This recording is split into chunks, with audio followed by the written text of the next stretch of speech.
안녕하세요. 오늘 저희가 좀 깊이 파볼 주제는 간 질환입니다.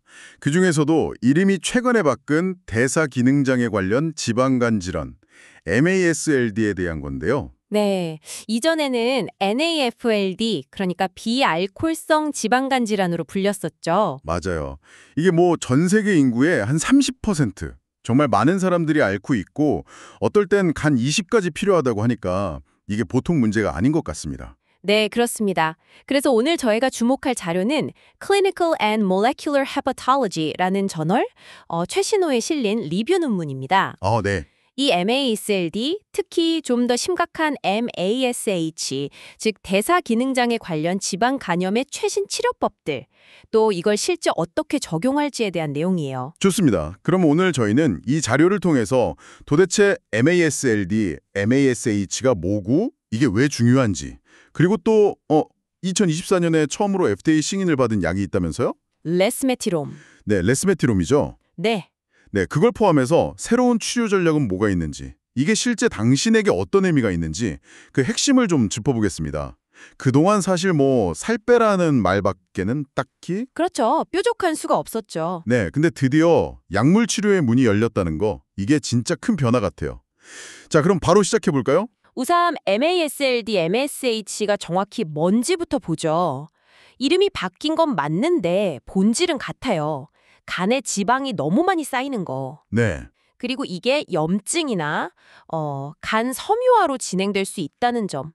유병률이 30%나 되니까 정말 흔하지만 이게 간경변이나 간암으로 갈 수도 있어서 가볍게 볼 순 없어요. 근데 이게 단순히 그냥 뭐 많이 먹고 운동 안 해서 생기는 문제만은 아니라고 들었어요. 논문에서도 보니까 유전적인 요인도 있고 인슐린 저항성, 뭐 지질대사 이상, 장 문제까지 되게 복잡하던데요? 아, 정확히 보셨습니다. 원인이 정말 다면적이에요. 그래서 이해하는 게 중요하고요. 물론 식단 조절, 운동 같은 생활 습관 개선이 기본 중에 기본이죠. 그렇죠. 하지만 현실적으로 그것만으로는 한계가 너무 뚜렷했어요. 뭐 체중 한 7% 빼면 간염이 좀 나아지고 10% 이상 빼면 섬유화도 좋아질 수 있다곤 하는데 그걸 하기가 너무 어렵잖아요, 사실. 유지하는 건 더 힘들고. 맞습니다. 비만대사 수술도 있지만 뭐 그건 아주 제한적인 경우고요. 바로 그 지점에서 이 논문이 주목하는 신약, 레스메티롬이 등장하는군요. 2024년 3월, MASH 치료제로는 사상 최초로 FDA 승인. 이거야말로 진짜 판을 바꾸는 거 아닌가요? 네, 맞습니다. 정말 오랜 연구 끝에 나온 첫 성과죠. 레스메티롬은 간 섬유화가 어느 정도 진행된, 그러니까 F2-F3 단계요. 아직 간경변은 아닌 그런 MASH 환자들을 위한 약입니다. 작용 방식이 뭐였죠? 간에 있는 특정 호르몬 수용체. 네, 간에 주로 있는 갑상선 호르몬 수용체 베타, THR-비타라고 하는데요. 여기에 작용해서 간의 지방 대사를 조절해주는 원리입니다. 실제 임상 결과는 어땠나요? 그 메스르 내시 연구 결과를 보면 효과가 꽤 괜찮았던 것 같은데요? 네, 상당히 고무적이었어요.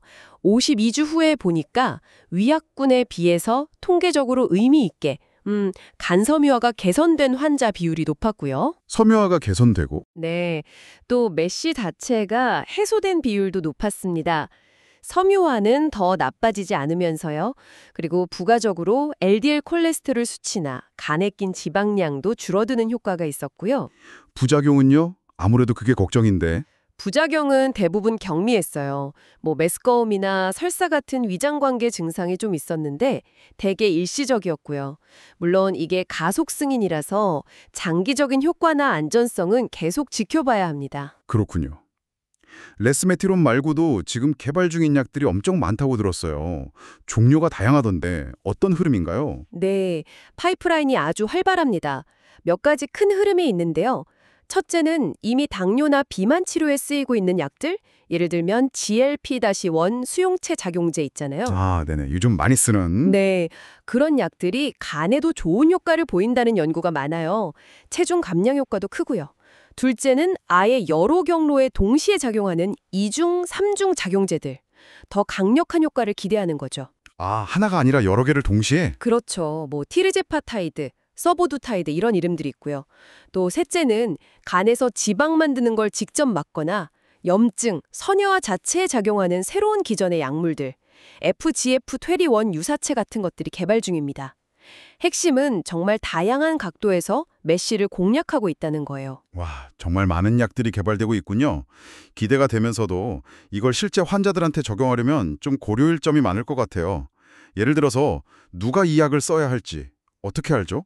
매번 간 조직 검사를 할 수는 없을 텐데. 바로 그게 중요한 숙제입니다. 그래서 요즘 주목받는 게 비침습적 검사, NITS라고 부르는 것들이에요. 간 조직 검사 없이 간의 굵기, 즉 섬유화 정도를 보는 거죠. 아, 그 초음파 같은 거로 하는 거 말씀이시죠? 파이브로 스캔 같은 거. 네, 맞아요. 간 탄성도 검사 VCT나 MRI를 이용한 탄성도 검사 MRE 같은 것들이요. 이런 검사 수치를 기준으로 약물 치료가 필요한 F2, F3 단계 섬유화 환자를 찾아내려는 노력이 이뤄지고 있습니다. 치료 효과는 어떻게 보나요? 그것도 계속 조직 검사를 할 수는 없을 텐데요. 네, 그래서 치료 반응을 모니터링하는데도 이런 비침습적 검사들을 활용하려고 시도 중이에요. MRI로 간 지방량을 본다거나 간 수치 ALT 변화나 다시 VCTE 같은 걸로요. 근데 아직 이걸로 조직 검사 결과를 완벽히 대체할 수 있을지는 좀 더 검증이 필요합니다. 그리고 비용 문제도 무시 못하겠네요. 신약들은 아무래도 비쌀 텐데. 맞습니다. 비용 효과성, 그리고 환자들이 얼마나 쉽게 이 약을 쓸 수 있느냐 하는 접근성 문제, 이건 정말 중요한 현실적인 고민이죠. 장기적인 관점에서 분석이 꼭 필요하고 가격 정책도 잘 마련되어야 할 겁니다. 그럼 앞으로 메쉬 치료는 어떤 방향으로 갈 거라고 보세요? 현재로서는 한 가지 약만으로는 모든 환자에게 충분한 효과를 보기 어려울 수 있어요. 아마도 한 60% 정도는 반응이 미흡할 수도 있다는 예측도 있고요. 아, 그래요? 네, 그래서 서로 다른 원리로 작용하는 약들을 같이 쓰는 이른바 병용요법이 중요해질 겁니다. 이게 아마 표준 치료가 될 가능성이 높아요. 예를 들면 어떤 조합일까요? 아까 말씀드린 GLP-1 수용체 작용제랑 레스메티론 같은 THR 베타 작용제를 같이 쓴다든지 하는 거죠. 더 나아가서는 환자 개개인의 유전적 특징이나 대사 상태에 맞춰서 최적의 약 혹은 약 조합을 찾아주는 정밀의료 방식이 더 중요해질 거고요. 네, 알겠습니다. 정리를 좀 해보면 MASLD와 MASH는 정말 흔하고 심각한 문제지만 레스메트롬의 FDA 승인을 기점으로 해서 이제 치료의 새로운 시대가 열리고 있다. 네, 그렇죠. 그리고 다양한 기존의 신약들이 계속 나오고 있고 또 비침습적인 검사로 환자를 잘 관리하고 병용요법이나 맞춤 치료가 미래의 핵심이 될 거다. 이런 말씀이시네요. 네, 맞습니다. 그래서 이건 간 건강에 관심 있는 당신에게 정말 중요한 정보예요. 특히 비만이나 당뇨 같은 대사질환이 있으시다면 MASLD 위험이 더 높거든요. 그러니까 정기적인 검진, 전문가 상담이 꼭 필요합니다. 그리고 약이 나왔다고 해서 기본을 잊으면 안 되겠죠?